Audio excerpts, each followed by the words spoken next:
You mentioned the obvious question for me after seeing the cover of Mean Deviations and the artwork by Away is when do we get the Voivod book from you?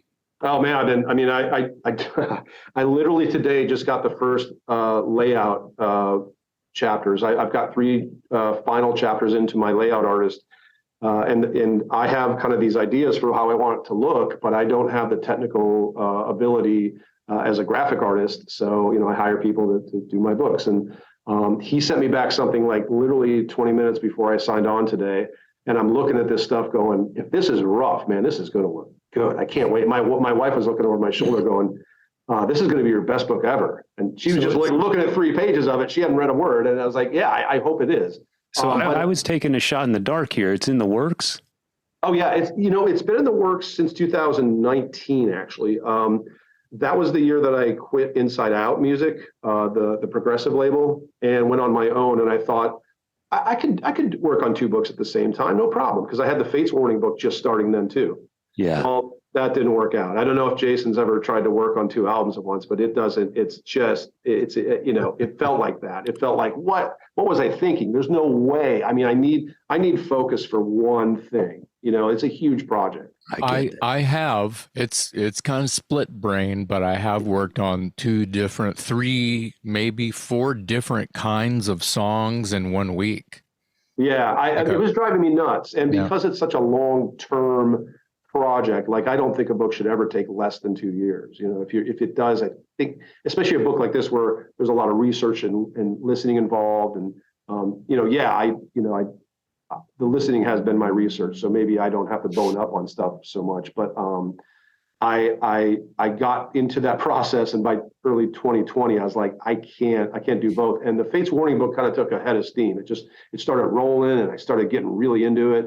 And my passion for that band just sort of eclipsed the Voivod book at the time.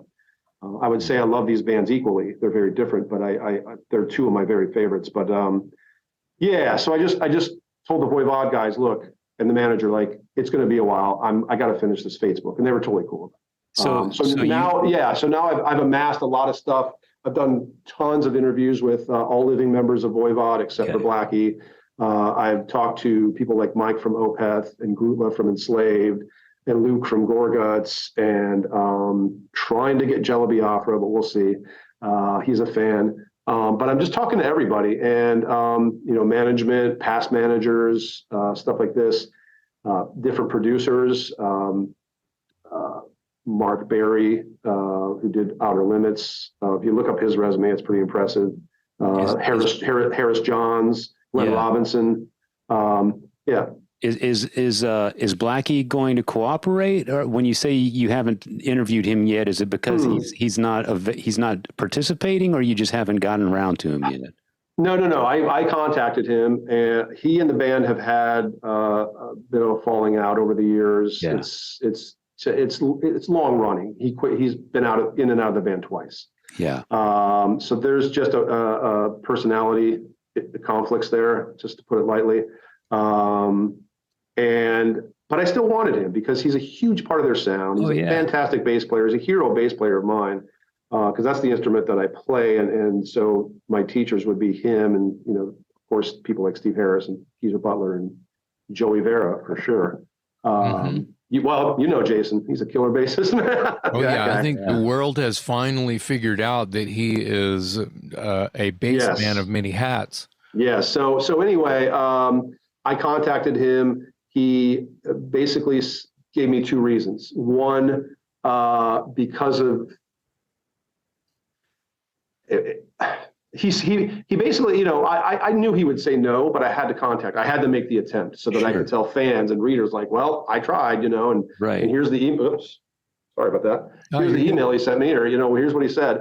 But basically, 2 things. One was that he didn't think somebody who wasn't there could write an authoritative book. And I called bullshit on it in an email response that he just didn't get back to me on. Because I said, look, I just read a 600-page Thomas Edison biography, and that guy nailed it. And that guy didn't even come close to living in the era that Thomas Edison did. I said, as long as you do your research, as long as you know the subject, and as long as you spend the time, you can write a great biography. Same thing with Abraham Lincoln biographers. You don't have to have been there. You know, I thought it was rather an absurd statement. And if he hears me say that now, or another time, that's fantastic. I completely disagree. I've been following that band since I was 15. 1984 was their first album. I was right there, and I have been on board the whole time. That band is in my DNA. So I know something. There are some things about Voivod I know better than the band, and that's fine because, you know, when you're in a band, you're focusing on present and future. But I've kind of just been a student of that band. The other reason was he says he's writing a book on Voivod. Well, when I wrote the Peter Steele book, which was quite a controversial process, a couple of the band members refused to talk to me for a couple different reasons. And again, one of those was because they're writing their book. This was 8 years ago. Where's the book? Yeah, you know, I read that in the Peter book. Yeah. So, I tell these guys, I told Blackie and I told the guys from Typo, like, I'll be the first in line to read that book. Good luck. But I'll get mine out before yours, and I will do my very best to do justice to the subject. That's all I can say, you know. So, long answer, but I feel so passionately about Blackie as a musician and artist.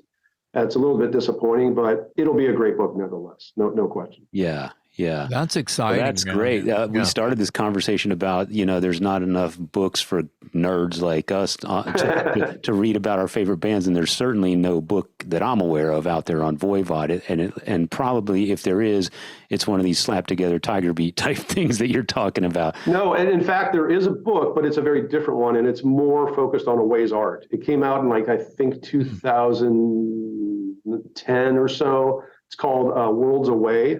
And it was done by Martin Popoff, and it's a big hardcover, but the whole idea behind it was not really Voivod history and music analysis and bio. It was more to highlight Away's artwork through the years. Is that the same book that Away sells on his website? Yes. Okay. Yes. And it's a great book, but you know, I think Martin knows I'm doing this book and he's psyched for it.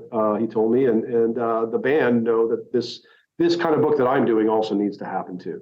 You know, where you tell the entire history. The band has been through a lot of ups and downs. I mean, more than your average ups and downs that bands go through. Wow. They've been around forever too. And that kind of comes. That's exciting. The changes they've seen, the major label stuff, the Faith No More Soundgarden tours, the trenches they were in the mid 90s, just doing it as a trio because they loved it and not making any money and actually losing money. You know, it's a very interesting story.